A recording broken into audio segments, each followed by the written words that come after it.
के पछताएगा। तो यहाँ पर परमेश्वर साफ साफ कह रहा है यिर्मयाह के हेरमिया, यदि इजरायली कोई भी पाप करके मेरे विरुद्ध पछताएंगे या क्षमा या गिल्टी फील करेंगे तो और मेरे पास आकर मुझसे माफ़ी मांगेंगे, मैं फिर से उस कुम्हार की तरह उसे फिर से बना दूंगा, फिर से खड़ा कर दूंगा, फिर से उसे ब्लेस कर दूंगा।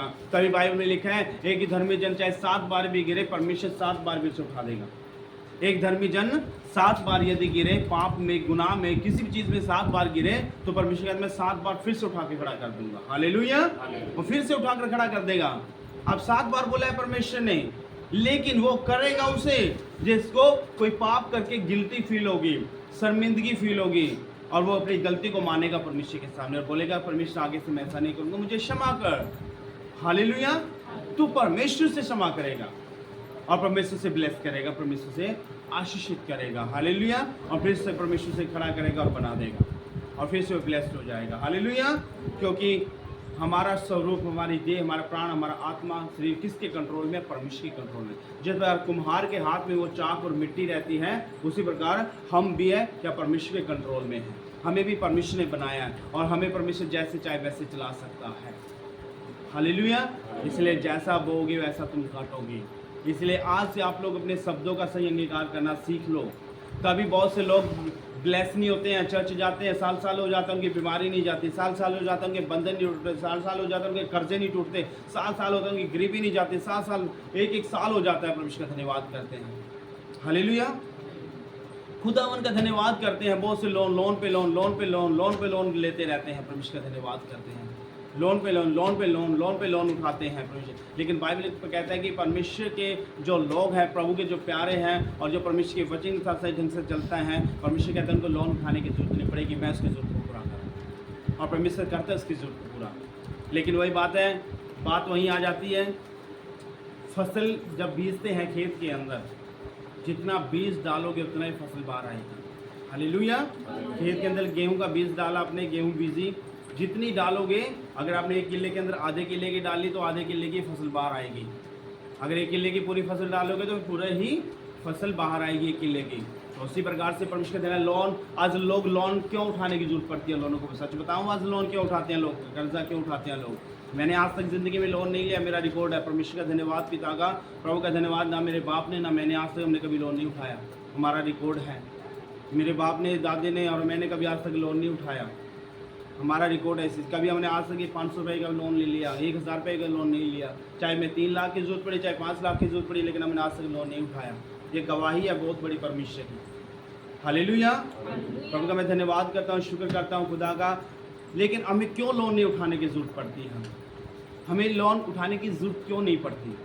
क्योंकि जिस प्रकार खेत के अंदर जितना फसल डालोगे, जितना बीज डालोगे, उतना फल आएगा। यदि हम चोरी करेंगे, यदि मैंने मेरे भाई को बोला कि ले भाई ये 1 किले का बीज है और मैं तुझे 1 किले का बीज दे रहा हूँ गेहूँ का, और जा और खेत के अंदर जाके बोल दे, और मेरा भाई जाए और जाकर उस किले के बीज में से आधे किले का निकाल कर बेच दे और आधे किले का डाल कर पूरे किले में डाल दे, तो उसने चोरी कर ली उस चीज़ की। तो उस खेत के अंदर से तो उतना ही बीज आएगा ना जितना डाला गया है। वो किले का कैसे देगी फसल? वो खेत, वो ज़मीन किले की फसल कैसे तुम्हें दे सकती है? क्योंकि तुमने डाला ही आधे किले गए। तो उसी प्रकार से हमारे जीवन में भी होता है।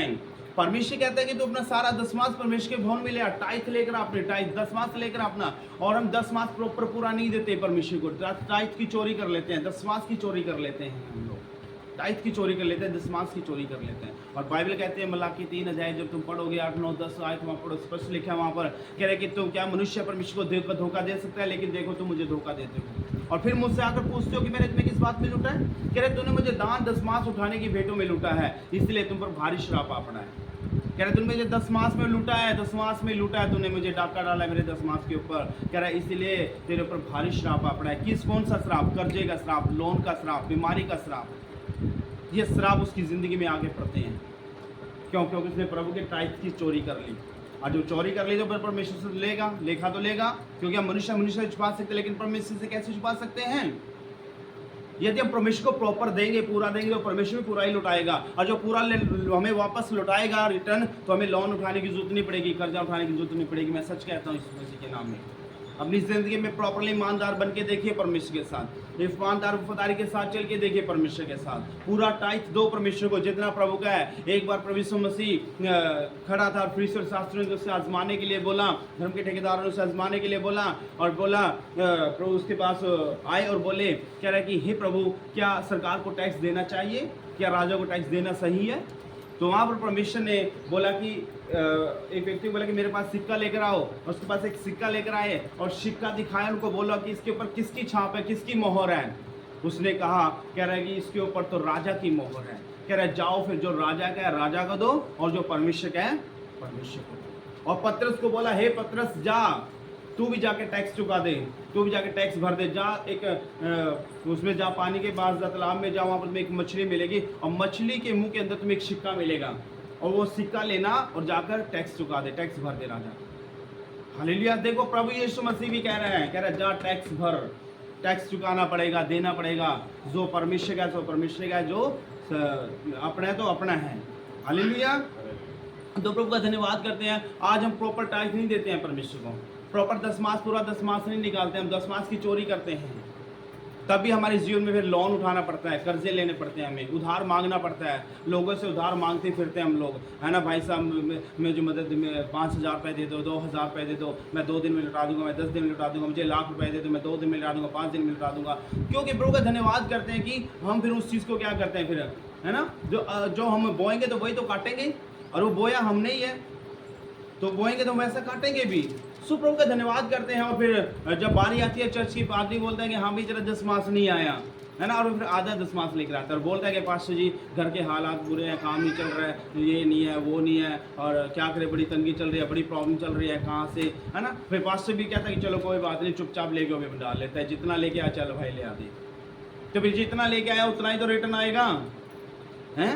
आपने किसी को 10,000 रुपये उधार दिए, 10 के 20 थोड़ी देगा आपको, 10 ही तो देगा वापस है। क्या आपको कोई, तो आप किसी को 10,000 रुपये उधार दे दो और 10 के बदले में 20 मांगो, 20 में देगा? वो नहीं देगा। 20 जितना दिया तो उतना ही वापस देगा। लेकिन परमेश्वर ऐसा नहीं है। परमेश्वर कहता है यदि तुम मुझे 10 दोगे, मैं तुम्हें 10 गुना करके लौटा दूंगा वापस। परमेश्वर डबल करके देता है हमें। हालेलुया। लेकिन देना पड़ता है परमेश्वर को। Praise the Lord. हम परमेश्वर को प्रॉपरली देते हैं, परमेश्वर को प्रॉपरली हम देते हैं, दसमास भेजते हैं हम भी। मैं पास्टर हूँ, पास्टर होके भी हमें भी निकालना पड़ता है दसमास, हमें भी देना पड़ता है दसमास पास्टरों को भी।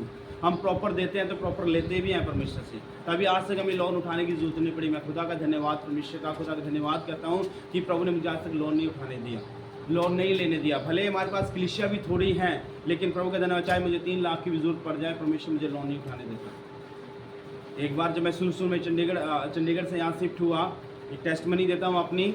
मैं जब स्टार्टिंग में यहाँ पर आया, और दीपक जी भी जानते हैं इस बात को, उस टाइम में हरिगढ़ में मैंने लगाई, घर पे चर्च लगाई, और प्रभु का धन्यवाद करते हैं। उस टाइम मुझे ज़रूरत पड़ गई पैसे की, उस टाइम मुझे कुछ ज़रूरत पड़ गई पैसे की, और प्रभु का धन्यवाद करते हैं कि 40-50 हज़ार रुपये की मुझे ज़रूरत पड़ गई, और 40-50 हज़ार रुपये मुझे चाहिए था। और प्रभु का धन्यवाद कि इससे मैंने लिया था, उसको वापस देना, उसकी डेट आ गई, टाइम आ गया। और प्रभु का धन्यवाद कि मैं 2 महीने पहले मुझे टेंशन हो गई भी मुझे देना है उस बंदे का, तो 2 महीने पहले टेंशन होगी। और प्रभु का धन्यवाद करते हैं कि मैं सोच रहा कि प्रभु कहाँ से करूँ, कहाँ से भी, तो यहाँ शिफ्ट हुआ परमेश्वर, और अभी परमेश्वर मैंने पैसा दिया है कहीं, और प्रभु मैं कैसे करूँगा परमेश्वर। तो मैंने सोचा मैं चलो लोन, ज़िंदगी का पहली बार था, फर्स्ट टाइम था जो मेरे मन में वो ख्याल आया कि मैं लोन ले लूँ, और मैंने लोन लेने की सोची।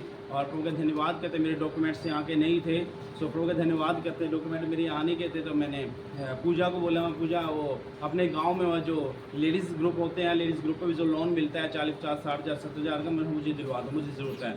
इसने भी कभी ज़िंदगी में लोन नहीं लिया था, ये ग्रुप में ऐड थी, लेकिन इसने कभी भी 10 रुपये नहीं उठाए थे, इसका बिल्कुल क्लीन चिट थी बिल्कुल ही, और उसको मिनटों में मिलना चाहिए था। तो मैंने इसको बोला, सो प्रभु का धन्यवाद करते, इसने ट्राई किया, अप्लाई किया, उन्होंने हाँ भर ली, देने के लिए तैयार हो गए, और प्रभु का धन्यवाद अप्रूवल भी हो गया, सब कुछ हो गया। और प्रभु का धन्यवाद, उन्होंने बोला जी कोई नहीं, 10 दिन में तुम्हारे अकाउंट में आ जाएगा। 10 दिन बीत गए तो नहीं आया, 20 दिन बीत गए तो नहीं आया, महीना बीत गया तो नहीं आया। प्रभु का धन्यवाद। मैं इसको बोलता है, जाती बात करती, कह रहे हाँ कोई नहीं, बस ऊपर से डलने बाकी है, अप्रूवल हो गया, पास हो गया, बस ऊपर से अकाउंट में डलना बाकी है तुम्हारे ग्रुप का जो मेन खाता है।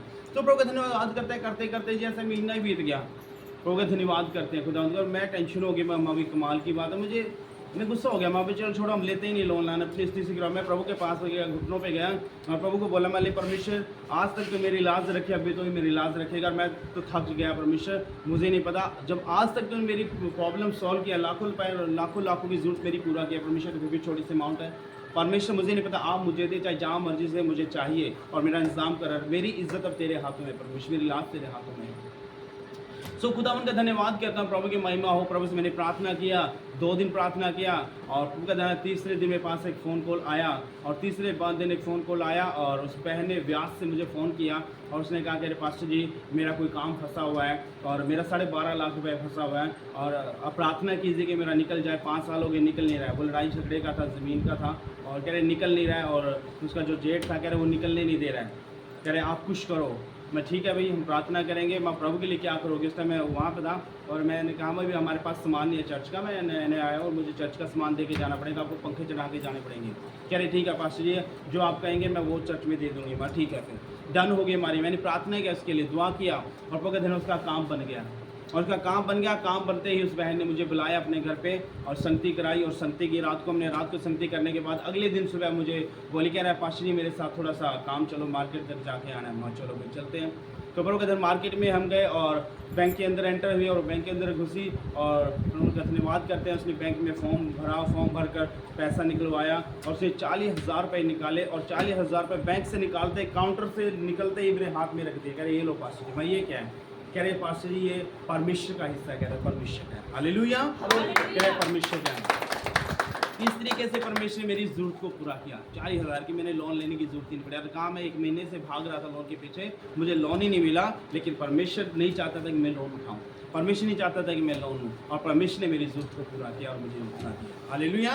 और प्रभु जैसे उसने 20 बोया, 20 बोने के तुरंत बाद परमेश्वर का धन्यवाद करते हैं, उसने मेरे बेटे के लिए अप्लाई किया। 12.5 लाख आया था, उसने बेटे के लिए अप्लाई किया बाहरली कंट्री का, उनके बाहर भेजने का। और प्रभु का धन्यवाद करते हैं, जैसे से मुझे दिया और मुझे देकर मुझसे प्रार्थना कराए, तुरंत उस बेटे का काम बन गया और वो जर्मनी में बैठा।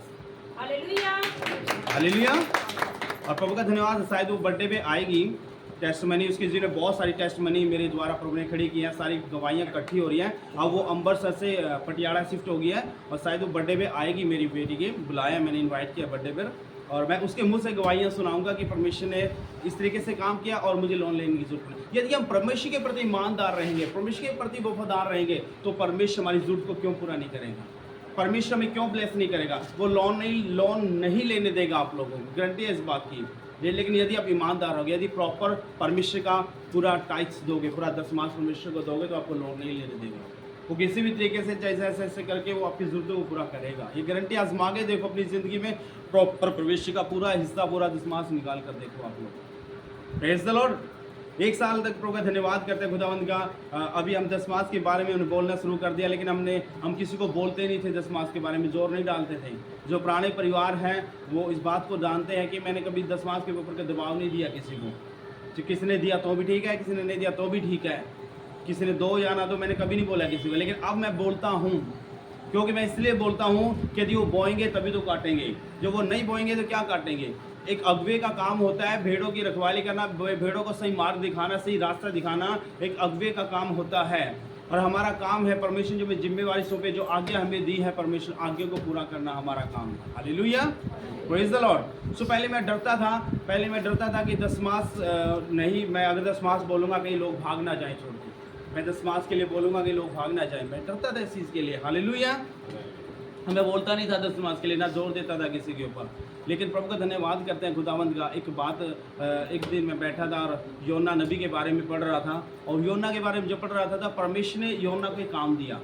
योना के काम देखिए, योना तो जा निनवे शहर में जा, निनवे शहर में जाकर मेरा प्रचार प्रसार कर, क्योंकि निनवे एक बहुत बड़ा शहर था, उसके अंदर 1,20,000 से ज़्यादा लोग आबादी रहती थी। तो कह रहा है, और वो इतने निर्दयी थे, इतने क्रूर थे वो, कि वो बंदे को चलते चलते ख़त्म कर देते। लूट खसोट, चोरी जारी, हत्या, व्यभिचार, पाप, सारा परिस्थितिगमन, दुनिया भर का पाप था उसके अंदर, और वो चलते चलते इंसान को मार देते थे। इतना बुरा, क्रूर लोग थे, बिल्कुल निर्दयी लोग थे निनवे शहर में। परमेश्वर ने योना को बोले निनवे शहर जा, लेकिन योना नहीं गया। योना तरसीस की तरफ भागने लगा। और जब तरसीस की तरफ भागने लगा, समुद्र के अंदर था, एक कश्ती के अंदर, एक नाव के अंदर था, और परमेश्वर का क्रोध भड़का, उसने लहरें उठाई, तूफान उठाए और सारे डूबने लगे। और प्रभु का धन्यवाद करते हैं। और जब वहाँ पर उसके अंदर जो सवार लोग थे, उन्होंने आपस में बात किया कि भी ये विपत्ति आई हमारे ऊपर किसकी वजह से आई है, हमारे ऊपर ये जो प्रॉब्लम समस्या मौत का में आए किसकी वजह से आए। वो कहने लगे आपस में, भाई पता नहीं किसकी वजह है, ऐसा करो चिट्ठियां डाल लो और चिट्ठियां डाल कर पता करो भाई किसकी वजह से आई है। और जब उन लोगों ने चिट्ठियां डाली, चिट्ठियां योना नबी के पास निकली और उन्होंने योना को बोला, हे बंदे तू सच सच बता, तूने क्या किया परमेश्वर के खिलाफ। कह रहा है परमेश्वर का क्रोध भड़का है और तेरी वजह से विपत्ति आई, तो सच सच बता तू क्या करके आया। तो योना ने सच सच बताया। कह रहे मैंने परमेश्वर के काम को जो उसने मुझे सौंपा था उसको नहीं किया, उससे मैं भागा और कह रहे इसलिए विपत्ति आई है। कह रहे तुम ऐसा करो, तुम मुझे उठाकर समुद्र में फेंक दो और तुम सब लोग बच जाओगे, परमेश्वर तुम्हें माफ़ कर देगा, तुम सारे बच जाओगे, नहीं तुम सारे मारे जाओगे। तो वो कहने लगे नहीं नहीं योना, तू खुदा का नबी है, खुदा का दास, हम तेरे ऊपर हाथ ही नहीं उठाएंगे। यदि हम तेरे ऊपर हाथ उठाएंगे तो परमेश्वर हमें मारेगा सबको। कह रहा फिर और ज़्यादा क्रोध भड़केगा उसका। कह रहा नहीं नहीं हम तुझे नहीं करें। योना ने कहा नहीं नहीं तुम्हें ऐसा करना होगा, नहीं करोगे तो तुम सारे मारे जाओगे और तुम जैसे मुझे फेंकोगे समुद्र शांत हो जाएगा, क्योंकि परमेश्वर क्रोध मेरी वजह से भड़का है तो मेरी वजह से शांत होगा। तो जो वो उन्होंने उसको दबाया, चक्के उन्होंने फेंक दिया और फेंक दिया और समुद्र उसके अंदर चला गया। Hallelujah, praise the Lord. और वो बच गया, समुद्र के अंदर चला गया। 3 दिन 3 रात मछली के पेट में रहा। मछली के पेट में उसने प्रार्थना की, गिड़गिड़ाया, घुटने टेके, प्रभु से क्षमा मांगी और प्रभु ने उसको बाहर निकाला। हालेलुया। जब वो बाहर निकाला, मछली के पेट से रोकने निकलती अपने घर गया। मछली के पेट से जब वो निकला बाहर, निकल कर अपने घर गया, अपनी बहन से मिला, बाप से मिला, भाइयों से मिला जाकर, और उनको जाकर बोला, कह रहा है कि मेरे साथ ऐसा वाक़या बीता है। और वो रोने लगा योना, और वो अपने परिवार के सामने बोलने लगा, कह रहा है मुझसे बहुत बड़ी गलती हुई, क्या परमेश्वर फिर आगे से मुझे कोई काम देगा कि जिसको मैं करूं? क्या आगे से फिर परमेश्वर मुझे खड़ा करेगा इस काम के लिए, कि कोई और काम देगा कि नहीं देगा? परमेश्वर वो रोने लगा परमेश्वर के सामने। तो जब रोने लगा तो परमेश्वर को उसकी वो पश्चाताप के आंसू, वो गिड़गिड़ाहट परमेश्वर को सुनी। और रात को जब सो रहा था योना, रात को फिर परमेश्वर योना से बात कर, योना कहा, हे योना चल उठ खड़ा हो और फिर से उस बड़े शहर निनवे को चला जा, और जो काम मैंने तुझे सौंपा था उस काम को पूरा कर दिया। तब जाके योना उठा और फिर जाके उस शहर के अंदर गया। हालेलुया। तो प्रभु का धन्यवाद। जो परमेश्वर में कोई काम देता है, यदि उस काम को हम पूरा नहीं करेंगे तो परमेश्वर क्रोध भड़कता है हमारे ऊपर, जिस प्रकार योना के ऊपर भड़का, क्योंकि योना ने परमेश्वर की आज्ञा को नहीं माना, इसलिए इसका क्रोध भड़का। तो परमेश्वर हमारे ऊपर भी ऐसे भड़कता है यदि उसकी आज्ञा को नहीं मानते। हालेलुया। सो इसलिए मैं वो काम करना पड़ता है। तो पहले मैं नहीं बोलता था किसी को दशमास के बारे, लेकिन अब मैं बोलता हूँ दिल खोल कर, भी नहीं देना पड़ेगा, ये करो, कंपलसरी है, बाइबल के अंदर लिखा है, देना पड़ेगा आपको, दसवां बोना पड़ेगा परमेश्वर के राज्य के। यदि आप फलवंत होना चाहते हैं, यदि आप कर्जों से बचना चाहते हैं, यदि आप लोन लेने से बचना चाहते हैं, यदि बीमारियों से बचना चाहते हैं, यदि एक्सीडेंटों से बचना चाहते हैं, यदि समस्याओं से तुम बचना चाहते हो, तो परमेश्वर को बोना भी पड़ेगा, फिर देना पड़ेगा। तो मैं बोलता हूँ दिल खोल के सबको कि भाई अगर प्रॉपर दोगे तो प्रॉपर ही काटोगे, अगर प्रॉपर पूरा नहीं दोगे तो फिर पूरा नहीं दोगे तो फिर श्राप तो आएगा ही आएगा, बाइबल कहती है। हालेलुया। ये जो वचन आपने बताया ना, मैंने बाइबल में कहीं ना कहीं पढ़ा है। हाँ जी। तो ना आज कोई पश्चाताप वाली बात मेरी अपनी थी। तो मैंने ना बाइबल में पढ़ा था कि भाई आप कर्जा उठाने वाले नहीं, कर्जा देने वाले बनोगे। हाँ। और जब आप अपना 10 मास लेके आओगे, हाँ जी प्रॉपर लेके आएंगे, तो वही पश्चाताप